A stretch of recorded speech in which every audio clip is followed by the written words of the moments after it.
नमस्कार। देखिए, आज हम आपको इस वीडियो में बताने वाले हैं कि जिन्होंने सारा में आवेदन किया था उनके पास एक मैसेज आया होगा, यानी कि जिनका 45 डेज से ऊपर हो चुका है उनके पास एक मैसेज आया है इस टाइप का, जो आप बगल में देख सकते हैं।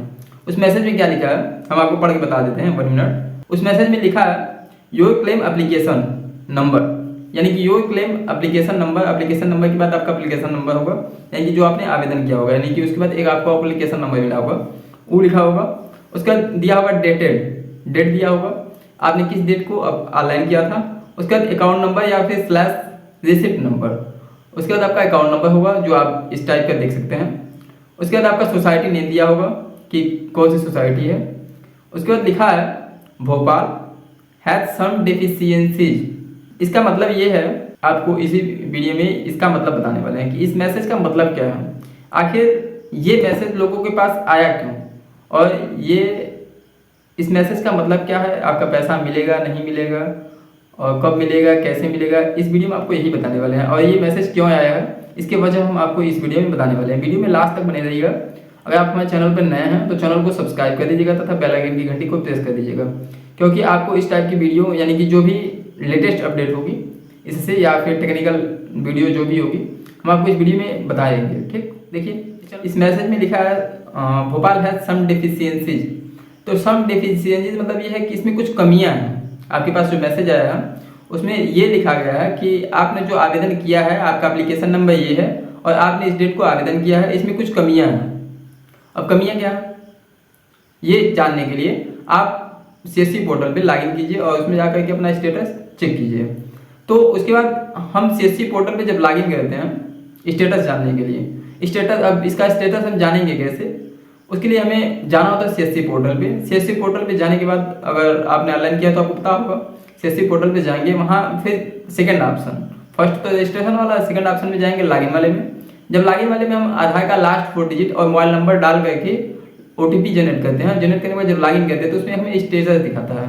क्या दिखता है? इन प्रोग्रेस, यानी कि प्रोसेसिंग। उसमें स्टेटस देखने पे पता चलता है प्रोसेसिंग है, और हमारे पास मैसेज आया कि इसमें कुछ कमियां हैं, यानी कि आपका फॉर्म जो है रिजेक्ट हो चुका है। अब इसमें क्लियर क्या है आपको इस वीडियो में हम यही बताएंगे। देखिए, सबसे पहली बात यह है कि कुछ लोगों का कहना है कि पैसा नहीं मिलेगा, कुछ लोगों का कहना है मिलेगा। तो भैया मिलेगा तो मिलेगा तो किसका मिलेगा, ये भी तो इम्पोर्टेंट बात है। क्योंकि अब सबके पास यही मैसेज आया है, जिनके पास नहीं आया है यानी कि हो सकता है आपका 45 डेज ना हुआ हो, तो आप ही वेट कर लीजिए। जैसे ही आपका 45 डेज कंप्लीट होगा आपके पास भी इसी टाइप का मैसेज आएगा। चूंकि 90 नहीं 99% लोगों से हमने फीडबैक लिया तो सबसे यही पता चला कि सबके पास, यानी कि जिनका 45 डेज से ऊपर हो चुका है उनके पास सेम मैसेज, यानी कि जो मैंने मैसेज बगल में देख सकते हैं, जो मैसेज हमने बताया वही मैसेज उनके पास भी आया है। तो इस मैसेज का मतलब क्या है? उस मैसेज का मतलब बताया कि मतलब उस मैसेज का मतलब यही है कि आपने जो फॉर्म आवेदन किया है उसमें कुछ कमियां हैं। कमियां क्या है? आपने तो फॉर्म सब कुछ फिल किया, सही फिल किया, अकाउंट नंबर रिसिप्ट नंबर जो भी था आपने सारी डिटेल सही फिल कर दी अपने हिसाब से, फिर भी उन्होंने एक आपके पास मैसेज किया और उसमें बताया कि कुछ कमियां हैं, और कमियां जानने के लिए आप CSC पोर्टल पे लॉगिन करके स्टेटस चेक कर सकते हैं। तो आपने जब CSC पोर्टल पे लॉगिन किया स्टेटस जानने के लिए, तो वहाँ आपको बता रहा है कि यानी कि आपको वहाँ कुछ कमियां दिखी ही नहीं। वहाँ आपने जब CSC पोर्टल पे लॉगिन किया स्टेटस जानने के लिए, मतलब हमारे ऑनलाइन करने में कमी क्या है, तो वहाँ आपको कोई कमी दिखा ही नहीं। उसमें उसके सामने आपको दिखा प्रोसेसिंग, यानी कि आपका जो है काम है चल रहा है। तो ये कमी, यानी कि ये आपका मैसेज आया क्यों, ये आपके पास मैसेज क्यों आया, और ऐसा मैसेज करने का क्या मतलब था। तो कुछ लोगों का कहना ये है कि इसमें पैसा मिलेगा नहीं, और कुछ लोगों का कहना ये है कि जो सहारा का स्टेटमेंट है वह गवर्नमेंट के पास नहीं है। तो इसमें हमें तो इतना अच्छे से इसके विषय में पता नहीं, लेकिन इतना जरूर कहेंगे, जहाँ तक हमारी सोच है, कि जो सहारा का स्टेटमेंट है, यानी कि जो यूजर थे यानी कि जो कस्टमर थे जिन्होंने इसमें पैसा जमा किया था, उसका एक स्टेटमेंट डाटाबेस होता है।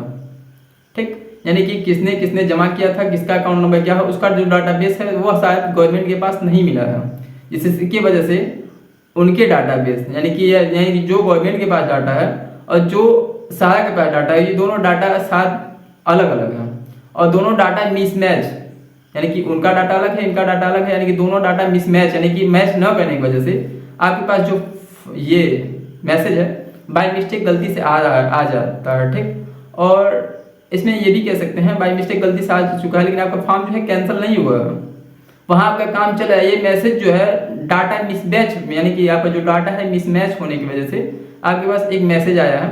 तो इसमें अब हम ये भी कह सकते हैं कैंसिल हुआ है कि नहीं हुआ, ये भी डाउट है। लेकिन हमने तो आपको ये बता दिया कि इसमें मिसमैच, यानी कि जो डाटा है यूजर डाटाबेस, यानी कि जो है ये उनका डाटाबेस अलग है, इनका डाटाबेस अलग है। यानी कि जो सारा की जो ब्रांच है उन्होंने अपना जो डाटाबेस है शायद गवर्नमेंट को नहीं दिया है, और गवर्नमेंट के पास डाटाबेस ना होने की वजह से उनको पता नहीं है किस कस्टमर ने पैसा जमा किया, किसने नहीं जमा किया। तो उनको मान के चलिए पैसा किसको देंगे, कितना देंगे, उनको कुछ पता नहीं है, कुछ आइडिया नहीं है, ठीक।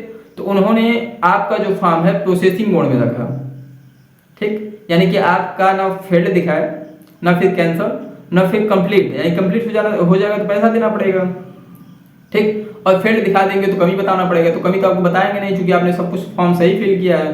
तो उनका मतलब ये है कि आपके पास मैसेज कर दिए हैं ताकि आप थोड़ा वेट करें, ठीक, फेल्ड होने तक। मतलब अब तो फेल्ड होना ही होना है, आपको पता चल गया कि हमारे पास एक मैसेज आ चुका है, अब तो फेल्ड होना ही होना है, ठीक। और इसके बाद उनको कुछ टाइम मिल जाएगा। टाइम मतलब किस लिए कि तब तक उनके पास साथ हो सकता है कुछ उनका जो डाटाबेस है, यानी जो डाटाबेस की फाइल है उनको मिल जाए और आपकी डाटा जो है मैच करा सकें, और डाटा मैच कराने के बाद आपका जो फॉर्म है आप इजीली चेक कर सकें कि आपका जो फॉर्म है सही फिल किए हैं या फिर गलत फिल किए हैं। उसके बाद आपको उस हिसाब से पैसा दिया जाए। तो इसके लिए थोड़ा वेट कीजिए। वेट इसलिए कीजिए कि हो सकता है आपका फॉर्म 2 होगा, या फिर कैंसिल होगा, या फिर फेल्ड होगा, मतलब या फिर फेल्ड होगा या फिर कंप्लीट होगा। तो अगर कंप्लीट होगा तो आपको पैसा तो मिलेगा ही मिलेगा, अगर फेल्ड होता है तो अब इसमें ये देखने वाली बात है कि आपको दोबारा आवेदन करने का मौका मिलता है या फिर नहीं मिलता है। और अगर आपको स्टेटस चेक करने नहीं आता तो जिनसे आवेदन करवाए हैं, या फिर अगर आप तो खुद किए हैं तब तो आपको लॉगिन पे जा करके यूजर लॉगिन में जा करके अपना स्टेटस चेक कर सकते हैं। अगर किसी और से ऑनलाइन करवाएं तो वहाँ जाइएगा और एक बार लॉगिन करवा के उनसे कहिएगा हमारा स्टेटस चेक करके बता दें। और अगर आपको ये वीडियो अच्छी लगी हो तो आप हमारे चैनल को सब्सक्राइब कीजिए तथा वीडियो को लाइक और शेयर कीजिए, क्योंकि इसी टाइप की वीडियो आपको डेली अपडेट में मिलते रहेंगे। तो इस बार तो थोड़ा लेट हो गया, लेकिन अब रेगुलरिटी, यानी कि रेगुलर 1-2 वीडियो आपको इस चैनल पे मिल जाएंगे। वीडियो पे बने रहने के लिए धन्यवाद और मिलते हैं नेक्स्ट वीडियो में।